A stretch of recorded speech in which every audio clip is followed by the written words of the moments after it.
Good afternoon, everyone, and welcome to today's episode of Women Everyday webinar series. Today, we are about to discuss a crucial topic for ever-changing landscape of future workforce. That is upskilling and reskilling of the workforce. In current times, the pace of change is relentless. A recent McKinsey report estimates that by 2030, automation could displace up to 800 million jobs globally. That is a staggering number. But it's not all doom and gloom. The good news is new roles are emerging all the time, demanding entirely new skill sets. This is where upskilling and reskilling plays a crucial role. They are your essential tools for navigating this dynamic landscape. And upskilling and reskilling aren't just buzzwords. I would like to state one more fact according to the LinkedIn report. Around 57% of global workforce needs to be reskilled by 2030. And this means that the pressure is on and it's urgent.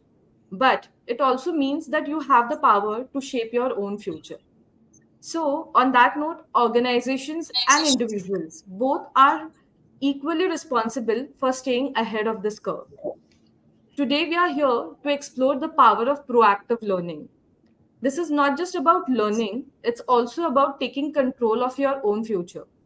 Today, we will discuss a few points and few important topics like identifying important and in demand skills, developing effective upskilling and reskilling programs, and most importantly, how we can create personalized learning plans that can cater to unique talent needs.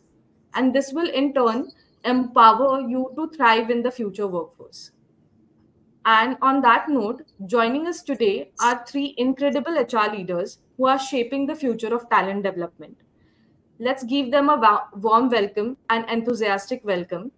So, I would like to first introduce Mr. Neville Postwalla.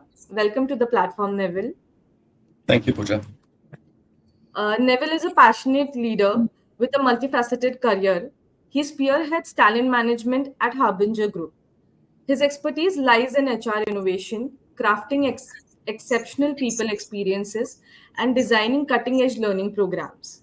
Mr. Neville's vision has driven Harbinger to numerous HR recognitions in the industry. So, I would like to welcome you once again, Neville. We are glad to have you here and we are super excited to hear your thoughts on the topic. Thank you, Pooja. Yes. Our next speaker for today is Ms. Lata Chemudupati. Welcome to the platform, Lata.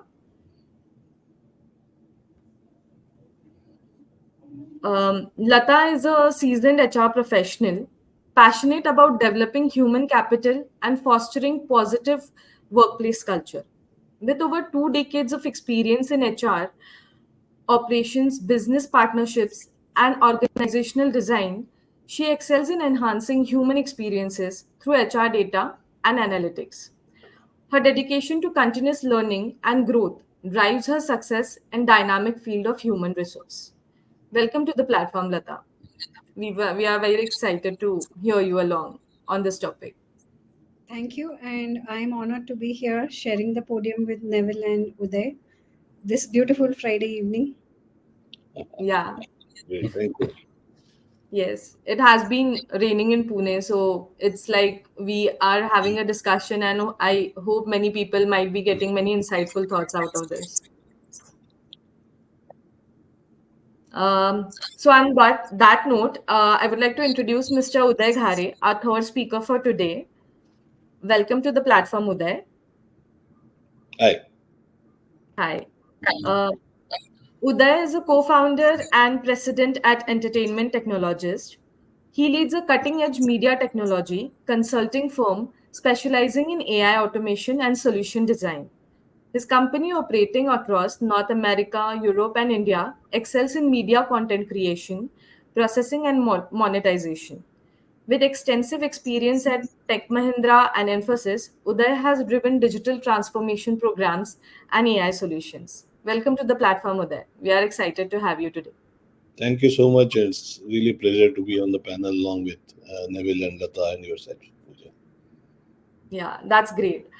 So, on that note, let's jump right in and let's start with the discussion. We all know the pace of change in today's job market. And on the same note, I would like to forward my first question to Mr. Neville that from your past experience, what are some of the biggest workforce challenges you have faced in the recent years, and particularly related to the skill gaps? So, I think the biggest transformation, Pooja, that we have seen in the last 3-4 years is the emergence of the hybrid workforce. And I think that is something that has kind of pretty much changed things around. We were quite used to people being close to us, besides us, near to us, where we could actually talk and engage. But over the last 3-4 years, suddenly we realized that people are away. Sometimes people don't put on their cameras. We can't judge what people are trying to say. Their body language and their words are totally different, and it becomes very difficult to judge what people are saying. So I think that is one challenge that I see, the whole hybrid working. And along with the hybrid working comes with it a whole bunch of challenges, disengagement being one of them. So that's another big challenge that I see these days, that because of hybrid, a lot of sense of disengagement is creeping in. And along with that, the mindset of people have changed. The way people want to learn, the way people want to gain skills has completely changed. And the way that as HR professionals we will need to deliver these skills is something that will have to completely transform itself. So I think I'll pause there. These are my opening comments. Yes, that's a point. Into hybrid workspace, it has become difficult nowadays. Many people complain about having that kind of connection or that kind of conversations also in the office spaces Yeah. that usually we have. Like I work from office and I prefer to work from office because that is something gives me some kind of focus, and because I have kids and that becomes easier for me to work from office. Moreover, Hmm. but now everybody has their own views because many people work from home also, and that has been an effective way to communicate for themselves while working from home and delivering their results accordingly. So I would also like to have your thoughts, Lata, on this. Like, what do you think regarding this kind of change in the work culture, as well as what are the changes that you have seen during recent years, and how skilling and reskilling of people can help into this? It's a very interesting topic, work from anywhere. That is a new term which has come in, right? Earlier we knew work from office, then we heard work from home, and then we heard hybrid, and then now it is work from anywhere. So, which means you do not know where your employee is. You know, on a lighter note, people can become Mr. or Mrs. India, like that movie. You don't even know whether they actually exist or not, because we do not have any kind of connect with them apart from the electronic media. Uh, though it is a good concept in certain industries where you work from anywhere and you save on your operating costs, but I think India as a country is developing where infrastructure is still being developed. So what happens is, even if organizations want to give you that work from anywhere facility, sometimes the employees are not available for calls or meetings and all of it. They have these network disruptions, and because of which you start wondering whether it was a good idea to give them work from home, because there are so many disruptions. And they come back after a minute or two and they say, oh, sorry, I missed that part. Oh, my network was disrupted for some time. Video is hung for some time, so you do not know whether the person is there and all of it. So hybrid is a boon, but at the same time needs to be handled maturely, which means the other person also needs to understand very maturely whether he's using or misusing it. And that is where the maturity of the workforce comes into play, as to what kind of people can you extend this for. And then obviously, to work on different technology, to work on different platforms and all of it, you would always have to be updated in terms of technology, right? So all these technical guys, when they work from home and they need to work on different platforms, different domains, and they use VPNs, they use all kinds of devices. obviously all of them will have to be updated as per the client requirement at all points of time, which means the onus is on the employee himself to ensure that he proves his capability, to work and to be employed in further projects. So obviously now skilling, whether it is a reskilling or an upskilling, is becoming a game changer in terms of employment and project choice for the technical workforce. Yeah, that's a great point to state.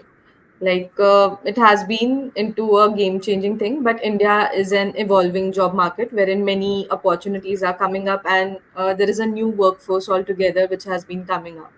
So we need to also buckle up like on the infrastructure parameters. But yes, still now we have seen that working from office has been a new thing that has been coming back. Like, people are calling their employees to work from office mode of work culture. So, Uday, I would like to understand from you on this pointers, like how the work culture or the workplaces have changed in the recent times, and how skilling your employees can play a crucial role in this. Yeah, I think uh, as mentioned by Neville and Lata, so it's a given fact that people can work from any place, anywhere now, and that's the part of the infrastructure. And probably COVID made that transition forever.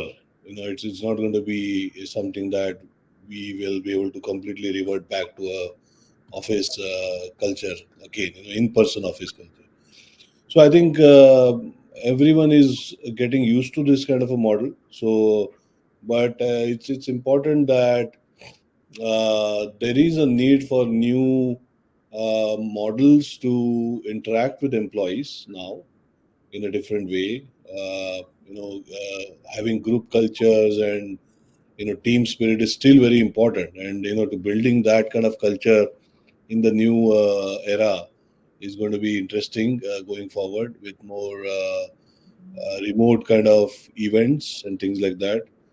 I did experiment that in my last couple of years by arranging family activity on a model, virtual model, where we try to build in the teams, and just not them but involve their families also, just to create that culture of bonded or increase the bonding. uh, Remote training is now again very has become very kind of an established process now. So a lot more training process is needed. But at the same time, I think another very important aspect that we all need to probably encourage the employees is the responsibility of working with remotely is actually a lot more, right? So how do we discipline?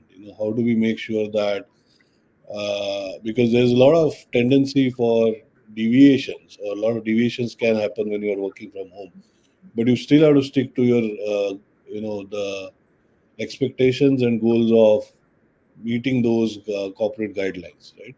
So it's important that individuals take responsibility, that they also give their best as they were in the office. So I would say there is a need of lot of skilling, reskilling from a workplace management perspective, both from the organization as well as from the employees. And on that note, that are some great starting points to set a base for this topic.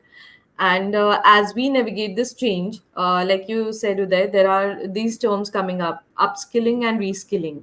So I would like to further ask this question to you first, Uday, that if you can help us to differentiate between these two terms, upskilling and reskilling, and when is this each approach most beneficial? Like, when can we identify that going towards upskilling can be more beneficial, or when can we identify that reskilling is more beneficial in this scenario? I think so. First and foremost, it's important to understand what is upskilling and what is reskilling, right? So the upskilling is basically you're doing a job with a particular technology skill or a fixed set of skills. Upskilling is basically how do you enhance your skills to do that job better, right? So how do you improve? Maybe you are upgrading from the technology has got upgraded and you are still on a previous version of technology. How do you make sure you are upskilling yourself to understand the latest versions of it, latest technology, latest way of doing things for doing the same job, right? So it's more about your job doesn't really change. It's more about your skills that are changing that will make the job more better, more you probably do things faster and more, the quality, the output might be more advanced. So that's the whole focus on from an upskilling perspective. When you are reskilling, you are actually pivoting to a completely new kind of a job, right? Like you're moving from, say, a particular like a testing QA to a development. Now that's a complete pivot. So now you need to understand, you reskill yourself to learn skills which will enable you to do a job which is completely different from what you are doing. There is, I would say, a hybrid situation also, where you have to upgrade and upskill and also do reskill. For example, I have this very interesting use case when I was doing a massive digital transformation for AT&T, and we at that time used to do the traditional web-based development. And 2012 or 13 was a very pivotal year, or very crucial year in the US, because mobile usage had crossed over the web usage, from the user's perspective. And that was the year where the decision was made that we need to now switch to mobile technologies. So the workforce had to reskill because they were not used to developing applications on mobile at all. They were always on a web base. So that was a reskill. But at the same time, we also moved from waterfall to agile. So that was more like upskill, because now you have to also do mobile, but you have to do it in a Scrum model.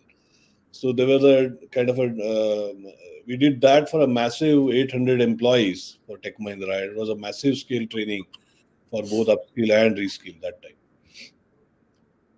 I hope that kind of gives an idea of the difference. Yeah, that are actually some great pointers. And as you gave the example of 2012 and 2013, how the landscape had changed, many users were more onto mobile phones. So there was a change into the model of learning also. So both the things addresses it rightly, that when can we identify upskill or reskill, it completely depends on the situation that we are facing. Neville, I would like you to add upon this, that how we can, reskill. What is the difference between upskilling and reskill, and how we can identify that which factor can be important? I think Uday put it extremely well. I don't have much to add to that. It's pretty simple. If you have skill A, upskilling is A++. And if you move from A to B, that is pretty much reskilling. A very interesting example of reskilling I've seen in Pune lately. There are a lot of restaurants and hotels that unfortunately are undergoing a bad patch, and the waiters and cooks actually don't have jobs anymore. And these waiters and cooks actually have started joining call centers. That's what I heard. Now, that's a pure example of reskilling. They had a particular skill that they were good at, and suddenly, they're pivoting to a completely different role. So that I think that's an example of kind of changing your complete domain. But I think upskilling comes into multiple places. For example, if the employee is doing something, wants to get into a totally different line, then they can consider reskilling. Or if somebody has, in a few years into their career, somebody feels that they've chosen a wrong professional line, then they can kind of reskill themselves.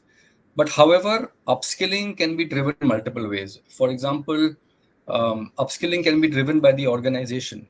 If a person has a particular skill, if an employee has a particular skill, and that skill is no longer in demand in that organization, then the company can drive that person to upskill or get into a different domain or a different platform or a different version of that particular skill. So that's one area in which upskilling can happen. Or sometimes customer needs can also drive the need for upskilling. Customers work in a particular technology stacks change, and then customer says, hey, you know what, I want the project to be executed in this new skill. So that is another example in which customer requirements can actually also dictate when people need to be mostly upskilled reskilled probably a little less. So that's Yeah. that's what I. Yeah, that are very good points to add. But like you mentioned the earlier example that now, suppose the restaurant part you mentioned that many people have changed their job lines and they have learned new thing. That is a kind of reskilling. So what do you think for an employee point of view and also from an HR point of view, whenever anybody is reskilling themselves, so can they, will they be considered as a fresher or will that experience which they had earlier that can be counted and how this can be catered? Because sometimes it happens that if suppose an employee is earning, for example, 7.5 lakhs per annum, but then he has reskilled himself and that skill he doesn't have that much experience, relevant experience, you can say. So now in this area, how can HRs tackle this kind of issues? Or this is not a particularly issue, but how they can tackle this candidate and how they can judge whether this candidate can be a good fit or not? Is that question for me, Pooja? Yes, yes, Neville. I'm just Yeah. recountering this. Yeah. Right. Yeah. So my answer it is all depends. It all depends Okay. on multiple factors. It depends on the skill that the person has and the requirement of that particular skill. Normally, what happens is when you upskill yourself, your market and your value in the market goes up. So that's one aspect. When you upskill yourself, I think your demand goes up and your value goes up. When you reskill yourself, when you change from one line to the other, it depends which line you get into and why are you reskilling yourself. If you're reskilling yourself because your job is at stake because the skills that you have are no more valid, then at that point of time, the employee or the person may need to take a hit for a year or so because they may need to get into a level lower as compared to what they were doing earlier. But then having said that, I think the work maturity eventually will come out. And in my opinion, people who have decent work experience and work maturity will catch up in a couple of years' time. So while there may be a bit of a speed breaker, it will come back after a couple of years. Yeah, So to yeah. add on to that, if I may, Yes, yes, Lata. reskilling and upskilling is also the organization's need at that point of time and the time they have available to do that. For example, suppose if my organization wants me, an HR professional, to become a digital marketer, say for example, I mean, from this forum I'm taking an example. So obviously for me to become a digital marketer and an expert will take a longer time because my learning curve will be longer, and it will also require a lot of budgetary investments in that. They will have to ensure that I learn things. But if I were to maybe transform into an Uday's role or a Neville's role, it is much easier, right? Because we are in the similar lines, which means I only have to upskill myself. It will be faster with lesser investment. So it all Yeah. depends as what the organization wants at that point of time from their workforce, what kind of budgets they have in mind, and what is the timelines available to get that going, is what I understand upskilling and reskilling as. Yeah, this is very great And to see. and obviously the employees needs and aspirations also. So once both of them are in synergy is when either of the two happens. Yeah. Another aspect which I would like to highlight, if that's okay, Pooja. Yes, yes, yes, sure. I think one way to protect or have less impact when you are reskilling is to be very good in one good domain, as Lata mentioned, like digital marketing, right? So many times our technology folks, and this is a very, since this is a platform to share, and my experience, a lot of technology folks only focus on technology skills, but it's important that you also master or become good in a domain, on the domain that you are working. For example, if someone is working on a banking domain or an insurance domain, they need to go deeper into it. They need to really understand every business process of insurance sector or banking sector. You know, the more you understand a domain, then when you're reskilling, you're but you're going to apply that reskilling only in the same domain. The value of yourself is much pretty decent, because you have that 7-8 years of a deep domain expertise, which no one can replace, right? So reskilling and applying that new concepts in the domain will always be valuable by the employers and the customers. So that should be a real focus of everyone getting into a reskilling or upskilling. Yeah, I completely agree on this. And like building on this previous point, I would like to ask Lata this one question, which is regarding that what can be the best ways or best possible ways in which this reskilling or upskilling programs can be implemented at organizational level. So, continuing from my previous point, organizations, when they feel there is a need for a certain skills to be there, so we can always analyze whether it can be done by reskilling or upskilling. What kind of skills we have available in the system, first of all, and what kind of expertise of those skills do we have available in the system. What does the job requirement or our future business objectives, which we have defined for ourselves, ask for. Basis of that, first of all, we need to define what are the skills available, what levels of expertise we have, and which will work out better for us. See, at the end of the day, upskilling or reskilling is all about developing an employee and his skills, correct? So, which works better is what we decide, and which is faster. If we decide, we can take a call on that. But for either of the strategy, change management is the game changer. How do you actually implement it? Do you have a process around that? Do you have an owner around that?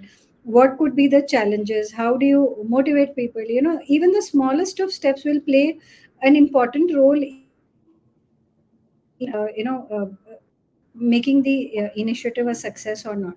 So basically, the treatment towards the entire plan and towards the people and their aspirations play a very important role in the implementation. Otherwise, we have seen in the industry, major initiatives in some of the major organizations have been a failure because change management wasn't handled well. Unforeseen circumstances. So, in detail, if we are able to manage change management at least up to a 90-95%, is when the implementation can be called a success. I am sure Uday and Neville would want to add on to this. Yes. Neville, you want to go ahead? Okay. Sorry, I was on mute. Yeah, no, I think Lata's put it extremely well. You can have the framework and you can decide what all you need to do, but the way it gets executed and the messaging and the change management around that, I think is probably a big game changer. I also think that companies need to understand that people learn in different ways. And it's just not a one size fits all that employees are going to focus on. Some people here learn better by hearing. Some people learn better by doing. Some people learn better by seeing. So I think all these kind of things also. So it's not only learning, but it's a lot of human science and people behavior that also needs going into this. And sometimes organizations think at a very high level, not actually taking into account the 25 and 30-year-old people who are totally different from the senior leadership team in many cases. So I think once that kind of thought process is built together and we actually understand what is needed on the ground and supplement that by a very strong execution and change management and communication program, I think chances of success are much higher, Pooja.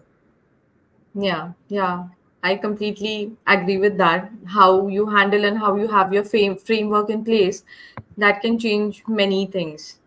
So, on that note, I hope Uday, you would like to add something into this. Yeah, I think based on my last 30 years of experience, there are 5 points which are very important in my view for any organization to succeed in whether it is upskilling or reskilling. Number one is like population census, there should be a skill census happening every year in the organization or every 2 years at least, right? Because maybe every year because there's so much attrition, 15-20% attrition is minimum. So 20% new people are coming, freshers are coming. So organizations are growing, right? As they are growing, they need to do a census on where their current employees are from their skills, where they were and where they are after a year, after 2 years, 5 years, right? Based on the kind of projects they are doing, right? So that is number one. So there should be always a census data that should be maintained by organizations, right? What is exactly their current skill base, right? We have that data very at a very high level, Java, something, something, but it should be more specific. Exactly in Java, what? Which framework? Spring framework? Which framework, right? So that level of census data should be always maintained. That is number one. Number two is what is the demand in the market and what is the sales team bringing on the table? What is the strategy of the CEO or the CRO, Chief Revenue Officer, or the sales?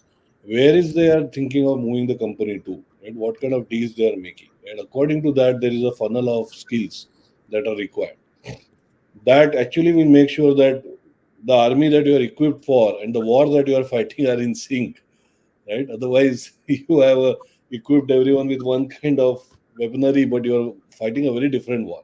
Then you are not, their skill match is not happening, right? So it's very important that there's a data of funnel of the sales deals and the kind of deals that people are making. Right? Based on that, then there comes the program of how do you do the 3 points, right? The 2 points I've covered. The third 3 points are number one, okay, who is the set of people that needs to be upskilled or reskilled?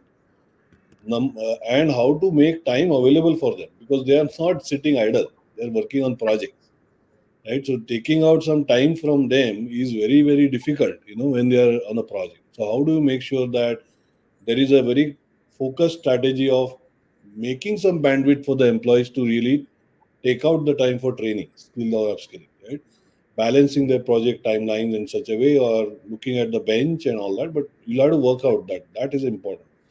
Number two is give them a lot of experience of doing practice because a lot of time training happens, but there's no project activities, nothing, right? So it just goes away, the training knowledge, right? So you have to have enough experience, projects or small mini activities that they can apply that learning. And the final, most important and very difficult one is moving them to a different project.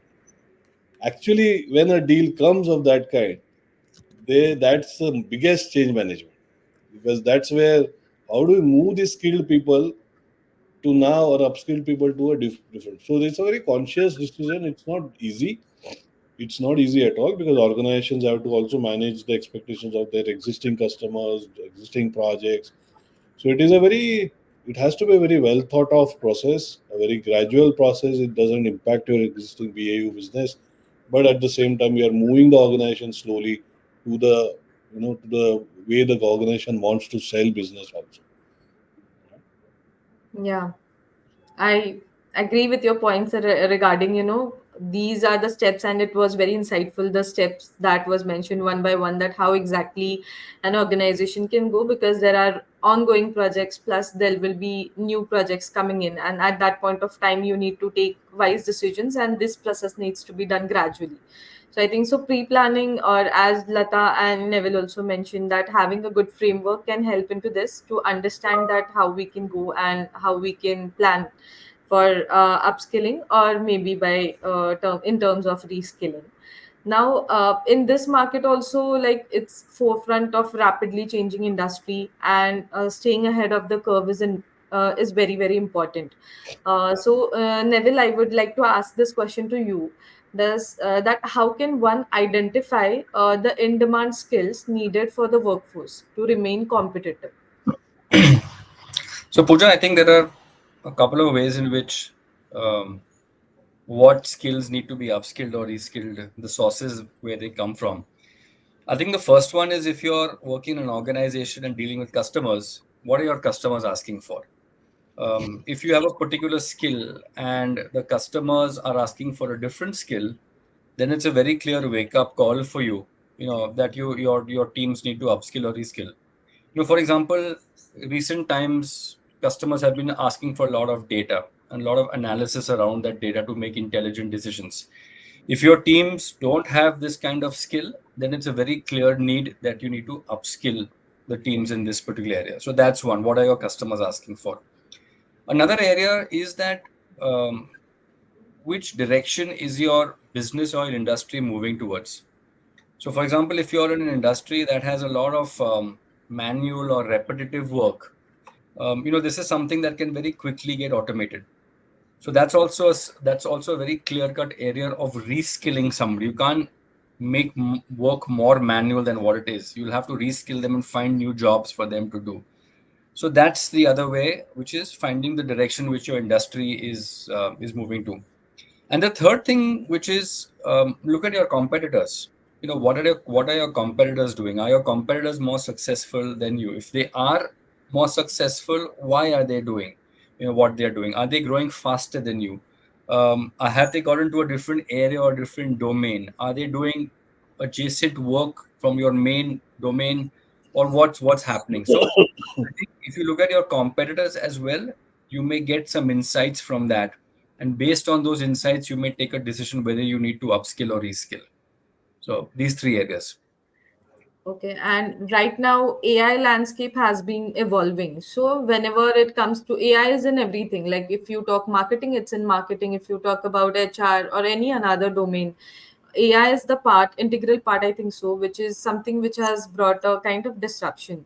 So Neville, can you mention some in-demand skills that you think that needs to be learned from an HR perspective? Like, are there any thing that you would like to suggest which can come up and people can focus on these types of skills, or how can one identify that what is the skill that can be taken up? I think IT professionals, if you ask me, I think IT professionals have a lot of digital skills. But one thing that I think IT professional needs to focus on is the cyber security area. I think that's one area where not only IT professionals, but everybody. I think you need to focus on what links you click on. IT professionals need to build software that is pretty much robust, standard, that cannot be hacked into, because everything now is interconnected. Whether you work in the banking industry or you work in a food delivery business, everything runs on tech. And the chance of things getting hacked into are really big, and the effects of that can be huge and catastrophic. So I think having that cyber security sense is very, very important. That's a technical skill that I think is important, and there are more. But another skill which is non-tech, I think, is the skill of a professional being agile and adaptability, and willing to kind of try, experiment, and work out things quickly and pivot quickly. Because if people are very focused on one particular area and say, you know what, I love this area, I'm going to work only on this area and I'll become a deep down expert. If that skill or domain goes out of fashion, then that person will have a serious problem. So the mindset of being agile and the mindset of being adaptable, I think, is another skill, maybe a behavioral skill that IT professionals and everybody else needs to kind of look at. But I think, Pooja, if I may just divert a bit, I think outside IT professionals, I think everybody in the industry, not only the organizations, I think they need to take their digital literacy skills a little more. Everybody has a mobile phone. Everybody is kind of looking at data. So the way data is kind of getting generated, people need to have a look at that. They need to be more digitally literate. They need to use more collaboration skills, especially people in organizations. For example, we are talking on a collaborative platform. How do you talk when you're on a collaborative platform with customers? How do you answer? What should your body language be? What should your background be? I think those are skills also that people kind of need to look at. So these are 3-4 things that come top to mind. That's insightful. Now, I would like to move this question to Lata, that how one can identify what are in demand skills and what are some of the skills in the industry that are in demand currently.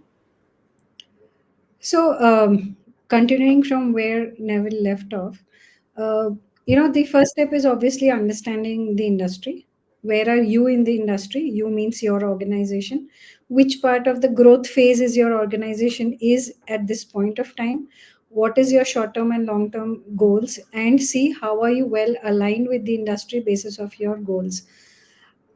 Once you know what you want to do in the next couple of years, obviously you know what you need to do to get there, right? Which means you understand your skills, you understand what is in demand right now, what are the hot skills, which are the moving skills. And once you understand all of it, you understand your talent density. Where do you have your maximum talent density? Are we moving in the right direction? We get a lot of input from various fields, right? For example, in a platform like this, I get to take away a lot from Neville and Uday, for example. So these are a simple way where you can learn from the industry, you can learn from the professionals, and see whether your organization is in line with that. You have a lot of data available now on any medium, whether it is your laptop, your mobile, or whatever, just seeing information, it shouldn't stop at there. You should also try to understand as much of as to what is written in those articles, or whatever, the data and analytics which is coming out of those articles, which will give you a fair sense of direction as to what is actually being coming up as a hot skill, or what direction is it progressing in. Are we on the right path? And basis of that, we can do a lot of analytics internally as to whether our organization is on the right path. So these will give a lot of inputs, but yes, skills for each of the industry and the sector they are in will vary, basis of a lot of things, like what is your short term goal, as I mentioned, what industry are you in, which direction you would want to grow, and all of it. And everyone takes a conscious call as to how you would want to build on the same. I think these are very simple ways in which we can learn quickly, rather than investing a lot in R&D, and then getting some research results after 6 months. By then the train would have left the station. So these are simpler ways to understand. And obviously we have a lot of all of these professional bodies to guide us also. At all points of time, we could take memberships with them to get a detailed understanding. For example, you get a lot of these Gartner reports available, but some of us might not be able to decipher it well for ourselves, because it is a general kind of a report which is available for different industries. How do you interpret it for yourself? So you would need to understand a little deeper into your business, whether what growth phase you are in, as I mentioned earlier, what kind of visibility we have into different things, right from your finances, right from your skills pipeline, right from the sales projections. Basis of that also, you can take a lot of informed decisions. Yeah, so informed decisions is an important point, I think, so that needs to be cashed up, because related to data and analytics, it is something which has been coming up, which people can look forward to access and learn, and it can be more quicker to understand online. We have so many sources available currently. So, I would go towards Uday into entertainment technology. Now, you have been working into this sector, so I would like to know that what can be the futuristic skills that people can gain to more go into this technology, because OTT has been booming currently, and as well as in that, what can be the top skills, like you have been into content moderation. I have read your articles also related to how content moderation can work and how you can monetize the content also, and how you can create a content that can be feasible for an OTT platforms that can go over there. So what can be the top skills which can be future ready for success in your industry? Very important point. Thank you for raising this point. So, number one is a generic skill, I guess, for every industry. I'll jump into media.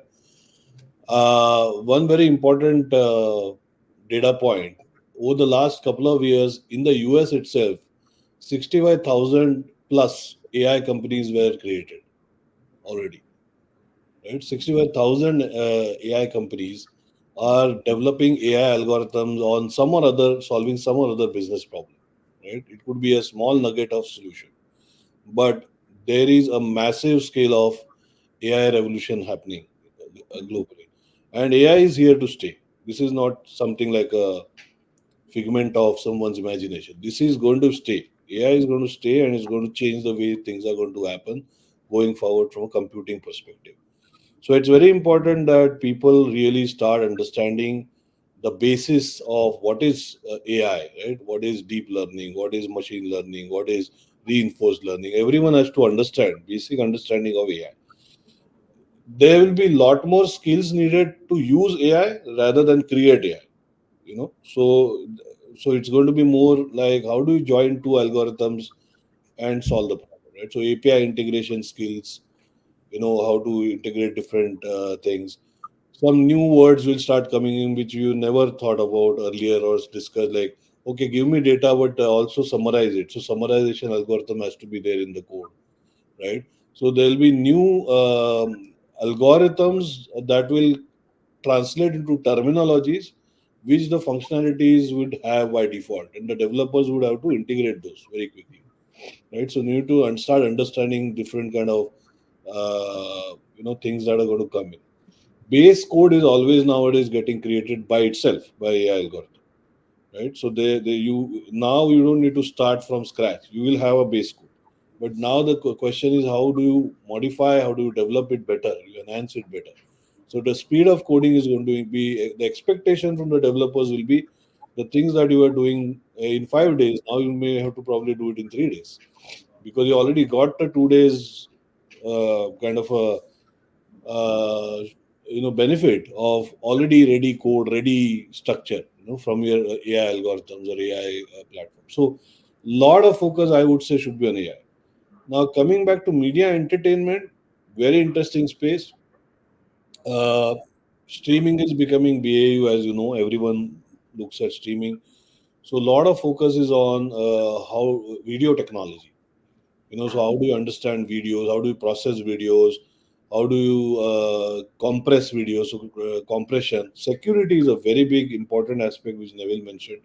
Cyber security is going to be extremely important again across the industry, but even in media, it's very important, because any movie, Hollywood movie, the budget is about 150 million, right? And building a movie itself is not simple. It's like there are 20 different parties involved, everyone is doing their bit. So there's a lot of hands on the content while it's been made, and every exposure leads to a security exposure or breach. And if the movie gets breached, or if the shots get breached, then you know what will happen, like the movie's gone, then the whole money is gone, right? So it's very important that from a privacy perspective, from a security perspective, that those skills are going to be that are in demand already. Cyber security skills are in demand. Video technology skills are in demand. Content operations is going to be the next big, like the BPO and IT revolution happened. Now the next big thing is content revolution, which will give a lot of jobs in India. So content operations means, how do you take a pre-baked movie, process it, create subtitles, create dubbing, create process them, make different formats of them, vertical, horizontal, reels, shorts. So there's so many different formats that are coming up, and India is being looked as a country, because it's English speaking, it has good technology skills, to be the next big destination of content operations. So already we are starting to hear about 5,000, 10,000 people centers getting created in India for content processing. So I would say a lot of people, and this is for everyone. It doesn't need to be engineers. It could be creative people. It could be anyone uh, who has the aptitude to get into content, would love to, can develop these skills. So it's probably the next creative process outsourcing, I would say. Like BPO will have a CPU. And these are some kind of very great opportunities for the people, to learn new things as well as to come up into these roles also, which are the further opportunities for many content creators or many even technical people who are interested into media industry or looking forward to certain roles. Now, as we were talking about this reskilling and upskilling part, let's come to a part of employee engagement and employee retention. So, according to a recent study by Udemy, they found that 74% of employees report that they feel more valued when their employers invest in their professional development. So, Lata, I would like to direct this question to you, that how can employers measure the impact of these programs on employee engagement and retention? So it is a very interesting question. And if you see in this dynamic and fluidic workforce, there's no one, solution or one initiative which is going to help all the employees across the organization. So it is in this dynamic world. I think we HRs get to prove ourselves again, that we really partner with business and we are actually helping in the revenues. So, for any human, not only an employee, for any human, when there is a situation or when there is an ask the first thing which comes into his or her mind is, what is in it for me? So, for example, if you say that, I will give you so and so project to an employee. So, the first question is, what will I get over there? What will I learn over there? Will I get a salary hike? So, these are the basic questions which any employee will have. So, it is very important to understand that, to understand the psyche of the employees as to what is it that they want at this point of time. Gone are the days when people used to, jump to any work if they were getting 1,000 rupees or 500 rupees. I think now people have graduated beyond rewards as well. They would also want to understand the recognition. They would want to understand the learning part of it. They would want to understand how are they going to contribute towards the overall project. How is that project, going to be in the overall scheme of things for the organization? So they want to understand a whole lot of things. It is a very interesting era we are in, where we have intelligent workforce coming in, and they being exposed to different geographies, different industries, and so many forums where they talk and understand a lot of things. So it is very important to craft a very engaging, what do you call as the engagement with our employees.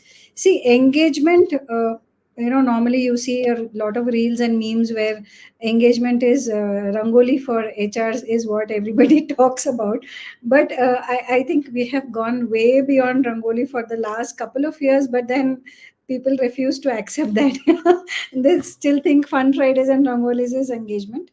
But engagement now in the true sense is all about having the employees vested in the organization itself. Until unless they are not vested in the organization, you will never see the productivity. So this is like a vicious circle. Good engagement, good productivity, which means good margins and good revenues.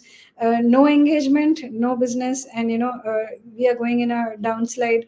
So engagement is a mix of all of these things, whether it is a social engagement, whether it is a monetary engagement, learning engagement, their growth engagement.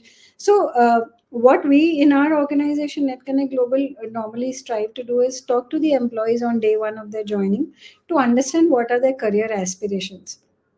Some of the aspirations are doable, some of the aspirations are not doable. So at that point of time, how do you as career counselors help them understand and decipher, and how do you enable them to reach their goals is a win-win situation for the employee and the employer.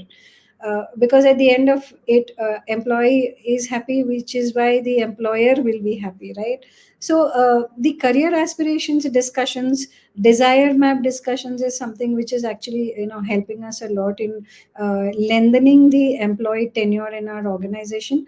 uh, Obviously, attrition to a healthy percentage is acceptable and known to all of us, and it is bound to happen. So it is not that we try to control attrition 100%. We know what is the healthy benchmark, and anything over and above that, depending on the skills, depending on the levels at which they are in, we have different engagements defined for them. Obviously, we have the business HR system in place. We have the learnings in place. But when you sit down and talk to them in person, they feel valued. Because what happens is that in the rat race and in the everyday rigmarole, employees feel that there's nobody to listen to them.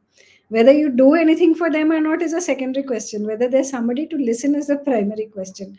So I have seen a lot of my colleagues bring in a lot of chatbots, to understand and listen. But I don't think that is what employees are looking for.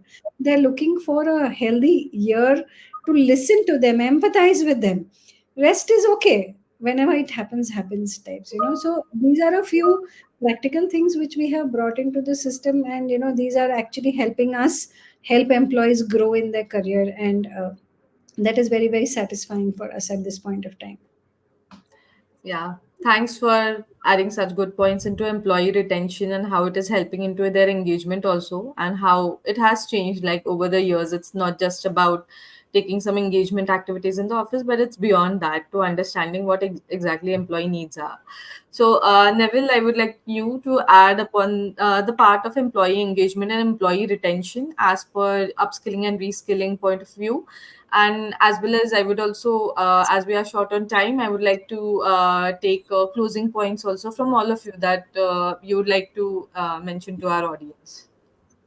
So Pooja, I think Lata has spoken extremely well about the engagement point. I have nothing to add over there. But on the learning side, how does learning actually contribute to the business? And more importantly, how do we track the learning effectiveness? And I think gone are the days when we would say a program is effective because 100% attended the program and 100% said the room was great, the snacks were great, and the trainer was great. I think that is a very old way of getting ROI from the learning, and that's really not the way it should be done.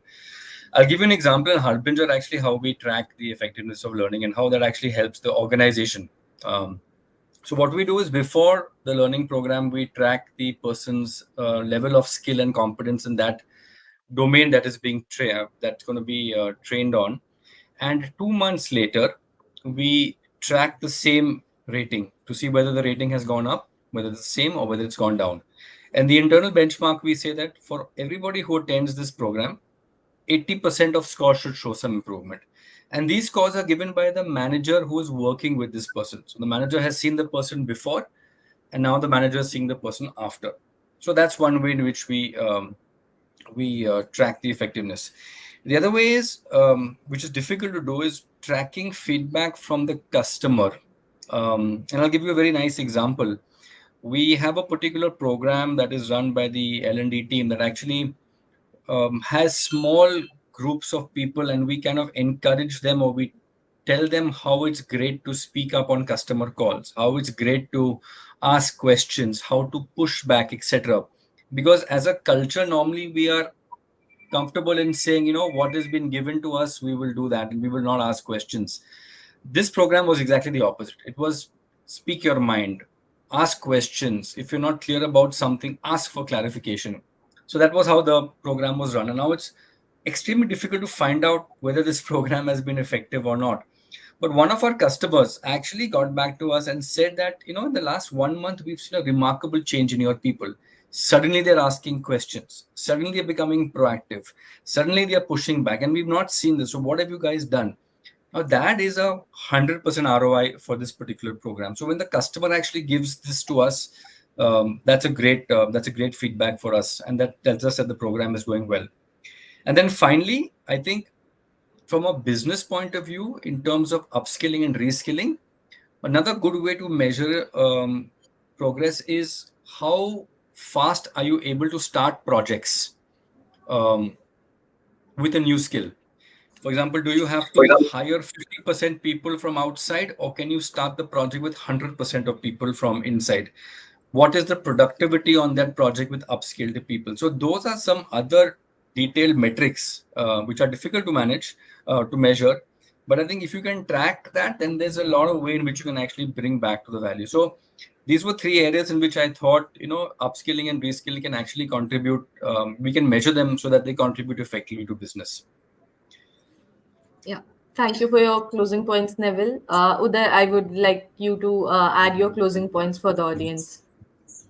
Yeah, I think from a reskilling and upskilling and overall perspective, typically I have written a white paper on it and also implemented it in my career, is a digital fabric, which is nothing but a 4 C's concept, which is basically, first is of course competency, which we talked about. Everyone has to focus on upskilling or reskilling. So good quality of training programs, and also commitment from the employees to improve their competencies in what they're doing. Second is very important, which Lata also mentioned and Neville also, is communication. Extremely important, right? How good you are in communication skills, both from the manager's perspective as well as from employee perspective. How do you communicate with customers? How do you communicate with each other? Your written skills, verbal skills, articulation skills are extremely important. And how do we make effort to improve the soft skills on continuous basis, right? That's another important aspect. That's the second C. The third C is championship. There should be a sense of championship in the team, you know and if there is a sense of championship, automatically people like to stay with that winning team, right? That can come only by celebrating every small success that the project does. And so, how do you learn to be a champion? How do you improve to be become a better execution people? When you're doing next project. So it's a sense of the proud feeling and rewarding and power of storytelling. It's important. In Infosys, I learned that is one of the best organizations, I would say, which has a power of storytelling. They will link you to a certain story. And I think every organization should use that kind of power of storytelling. That the person, when he joins a group, he will say, oh, I know my group did this, that 5 years ago, 2 years ago. There's a lot of stories behind that. Right? And the last one is care. How much caring you are, how empathetic you are. I always used to ask my managers, forget about project activity. Do you spend 10 minutes with your employee just talking about non-project activity? Right? And 99% would say, I never get time. That's not correct. You need to spend at least 10 minutes with your employee, with your team member, not talking about the project, but generally, what does he feel? What does she feel? What is her feeling about the project? How's life going on? Things like that. So it's very important. And I know in one of the HR conferences I had said that, when we look at an employee, the employee is also going through his life cycle while he is growing in the organization. Are we matching his expectations with our expectations? When he's growing, initially he joined as a fresher, and we had certain salary package or something. Then he marries, then he has kids, then he has things. His responsibilities are growing, or her responsibilities are growing. Are we supporting him or her at that phase of the life? And if we do, they are going to stick around. They're going to they will respect you, they will respect your commitment. And at the same time, my message to the employees or the people who are working is, please don't jump. Give time to the organizations, because cultures take time to set in. And in fact, in hiring process, people who in 5 or 10 years have joined 5 companies actually are looked at negatively. So don't jump too many times just for small gains. Have trust in organizations, make use of the resources, and really give enough time to both of them, both yourself and the organization, to really get the best out of yourself and best of the organization. And my final mantra is, be relevant. Be relevant to your organization, to your customer, to your industry, and automatically you will know that where you are on your skill metrics. You need to always be relevant. That's it. Thanks a lot, Uday, for your closing points. As we are ahead of time, I would like to close this discussion, and I would like to thank you all for sharing your valuable insights. And this was a truly informative discussion. Thank you to our panelists for sharing their insights and expertise. And we hope this discussion has provided valuable strategies and perspectives for building a future ready workforce. Um, and I would also like to thank our audience for joining us today, and have a great day. Thank you so much. Thank you. Thank you, Pooja, Meeting Lata, you and Uday. Pleasure all mine to be part of this talk show today. Totally. Thank you. Thanks. Bye Thank you bye. so much, everyone. Thanks. Thanks.